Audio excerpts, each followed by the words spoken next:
ہمارا ایک اور پرابلم بھی ہے، ہم درود پڑھیں، وظیفہ کریں، دعا کریں، بھروسہ پھر بھی نہیں ہوتا۔ یاد رکھیے گا، جس کو یقین نہیں نا اس کا وظیفہ کام نہیں کرتا۔ پہلے بلیف تو لاؤ نا، پہلے یقین تو لاؤ۔ ہمارا حال یہ، ہم اللہ سے دعا مانگتے ہیں مگر دل کہہ رہا ہوتا ہے پتہ نہیں قبول ہوگی کہ نہیں ہوگی۔ علماء کہتے ہیں اس کی دعا قبول ہی نہیں ہونی ہے۔ جس کو رب پر ہی بھروسہ نہیں ہے، جس کو خالق پر بھروسہ نہیں ہے، وہ رب بھی اسے عطا نہیں فرماتا۔ اس بات کو اس طرح سمجھیے، یہ بلیف جو ہے نا، یقین، یہ کدھر پہنچاتا ہے بات کو؟ اصل بات دل کی ہوتی ہے۔ میں دو چھوٹے چھوٹے واقعات سناتا ہوں، پھر اپنے موضوع کی طرف آؤں گا، کیونکہ یہ بھی بڑا پرابلم ہے۔ ہم درود بھی پڑھیں، وظیفہ بھی پڑھیں، تعویذ بھی لیں، دعا بھی کریں، مگر دل مطمئن نہیں ہوتا، اور چونکہ دل پر یقین نہیں ہوتا تو اس کا فائدہ بھی نہیں ہوتا۔ ایک گاؤں میں بارش نہیں ہو رہی تھی، اور اب پورے گاؤں والے پریشان تھے، بہت عرصہ ہو گیا ایک قطرہ بارش کا نہیں پڑا۔ سارے گاؤں والوں نے مشورہ کیا کہ ایسا کرتے ہیں کہ سب مل کر نماز استسقاء پڑھتے ہیں اور دعا کرتے ہیں، اور یہ طریقہ بھی ہے۔ تو گاؤں والے ایک میدان میں جمع ہوئے، تو ایک نوجوان جو تھا نا، اس دعا میں شامل ہونے آیا، مگر ساتھ چھتری بھی لے کر آیا۔ تو لوگ اس کا مذاق اڑانے لگے، یار عرصہ ہو گیا ایک قطرہ بارش کا نہیں گرا ہے اور تم چھتری لے کر آئے ہو۔ اس نوجوان نے کمال کا جواب دیا، کہتے مانگنے کس سے آیا ہوں، وہی تو برسانے والا ہے، اور یقین ہے کہ آج وہ برسائے گا، میں اکیلا بھیگتا ہوا جاؤں گا۔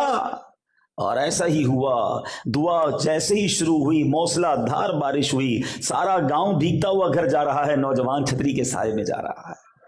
اگر آج بھی ہو ابراہیم سا ایمان پیدا، بات یہی پرابلم ہے کہ وہ بلیف اور وہ یقین ہی نہیں رہا نا۔ اگر آج بھی ہو ابراہیم سا ایمان پیدا، آگ کر سکتی ہے انداز گلستاں پیدا، آج بھی آگ گلزار بن سکتی ہے اگر وہ ایمان کی وہ رمق ہمارے دلوں میں آ جائے۔ اسی طرح یقین ہونا، ایک بوڑھی عورت تھی، کسی گاؤں میں رہتی تھی، رات کے اندھیرے میں ڈاکوؤں کا ایک قافلہ نکلا، بھوک لگی ان کو، انہوں نے بوڑھی کا دروازہ کھٹکھٹایا، کہا میں اماں جان کھانا کے لیے کچھ چاہیے۔ بوڑھی خاتون تھی، نظر بھی کم آتا تھا، کہا یہ تو لگتے بڑے نیک لوگ آ گئے ہیں، لگتا ہے اللہ والے میرے گھر میں آ، کہا آئیے آئیے آئیے۔